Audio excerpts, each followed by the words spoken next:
నేటి వైశిష్ట్యం. నేటి వైశిష్ట్యంలో భాగంగా ప్రస్తుతం కార్తీక మాసంలో ఉన్నాం కాబట్టి శైవ క్షేత్రాలను సందర్శించాలని ప్రతి ఒక్కరికి ఉంటుంది. అందులో ముఖ్యంగా జ్యోతిర్లింగాలని దర్శించాలనుకుంటూ ఉంటారు కాబట్టి జ్యోతిర్లింగాలలో ఏదైనా చక్కని క్షేత్రాన్ని మాకు తెలియచేయండి. తప్పకుండా. జ్యోతిర్లింగాలలో మనం ఈరోజు చెప్పుకోబోయేది 12 జ్యోతిర్లింగాల్లోనూ చిట్ట చివరిదైన కృష్ణేశ్వర దేవాలయం గురించి. 12వ జ్యోతిర్లింగం అది మహారాష్ట్రలో ఉంది.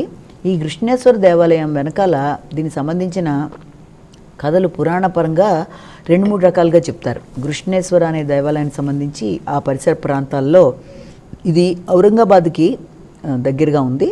ముఖ్యంగా ఎల్లోరా కేవ్స్ అని చెప్పి అంటారు. అది యునెస్కో వరల్డ్ వారసత్వ సంపదలో భాగస్వామ్యం సంపాదించింది కూడా. అంత విశేషమైంది ఎల్లోరా కేవ్స్. ఆ ఎల్లోరా కేవ్స్కి ఇది జస్ట్ 1 కిలోమీటర్ దూరంలో ఉంటుంది. కృష్ణేశ్వర దేవాలయం చిన్నగా ఉంటుంది, కానీ విశేషమైన ఫలితాలు కలిగింది. సంతాన ప్రాప్తి కొరకు చాలామంది ఎక్కువ వెళ్తూ ఉంటారంటారు మహారాష్ట్ర వాళ్ళందరూ కూడాను. దానికి సంబంధించిన కథల్లో కూడా అక్కడ ఆ ప్రదేశంలో, అంటే దాన్ని వెరుల్ అనే ప్రదేశంలో ఇది ఉన్నట్టుగా చెప్తారు.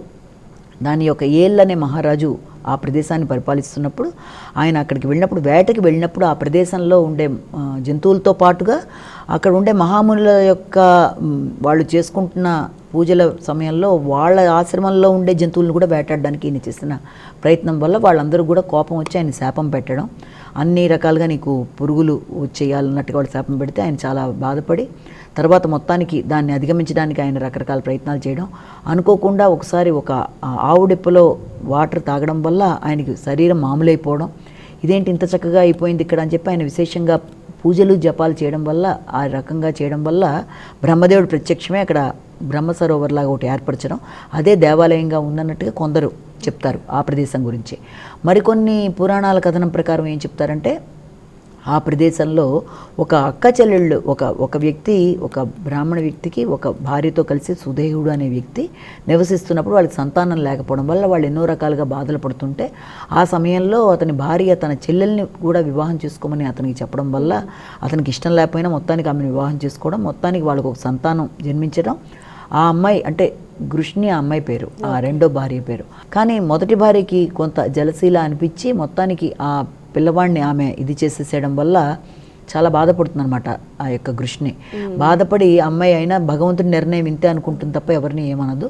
కానీ శివుడు ప్రత్యక్షమై కారణం ఎవరన్నది కూడా అమ్మాయికి వివరించి మళ్ళీ అమ్మాయి బిడ్డను బతికించి ఆ అమ్మాయికి ఇచ్చిన తర్వాత దానికి ఈ యొక్క అక్క మీద మీ అక్కే ఇలా చేసిందని చెప్పి అక్క గురించి ఆయన ఏదన్నా ఇబ్బంది పెడదాం అనుకుంటే వద్దు, అలాంటివి ఏం చేయొద్దు, నేను కోరుకునేది ఏంటంటే అందరూ బాగుండాలి, అందరి జీవితం బాగుండాలి, మీరు ఇక్కడ వెలవాలి అన్నట్టుగా అమ్మాయి. కృష్ణేశ్వరుడు అంటే కరుణ అని అర్థం, కరుణ కల ప్రభువు అని.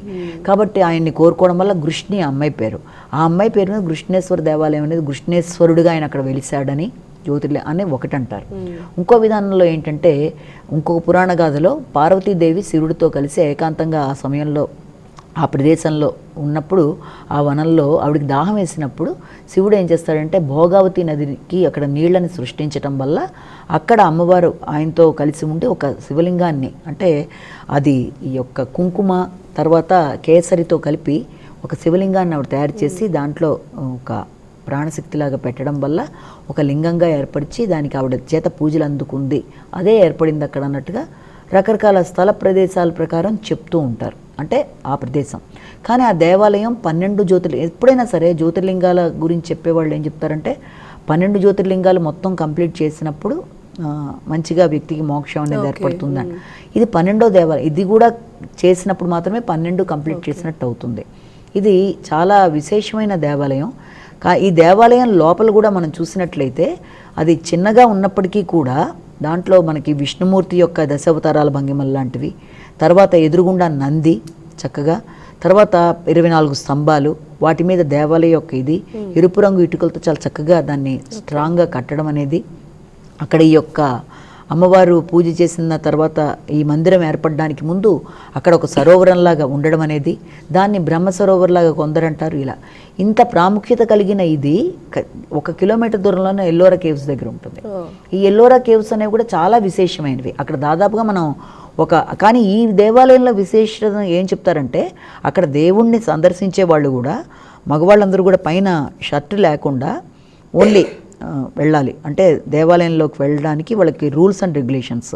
పూజ చేసేటప్పుడు అందరూ కూడా భగవంతుడిని ఆ యొక్క జ్యోతిర్లింగాన్ని స్మృశించవచ్చు, పూజ చేసుకోవచ్చు, అవన్నీ కూడా ఉంటాయి.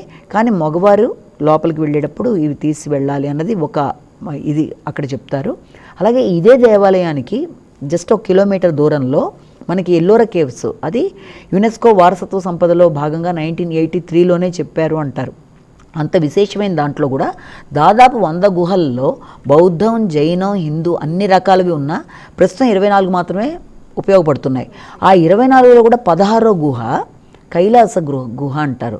ఎక్సలెంట్గా అది అసలు దాన్ని మనుషులే నిజంగా నిర్మించారా, దానికి సంబంధించిన కూడా చారిత్రాత్మక కథలు చెప్పిన అది చాలా విశేషమైనది. అది 40 లక్షల టన్నుల విశేషమైన ఇదైన రాళ్లతో చెక్కిన ప్రదేశం అన్నమాట. అసలు అది మానవ మాత్రులు నమ్మలేనట్టుగా ఉంటుంది, చాలా అది మిస్టీరియస్గా అనిపిస్తుంది అనమాట.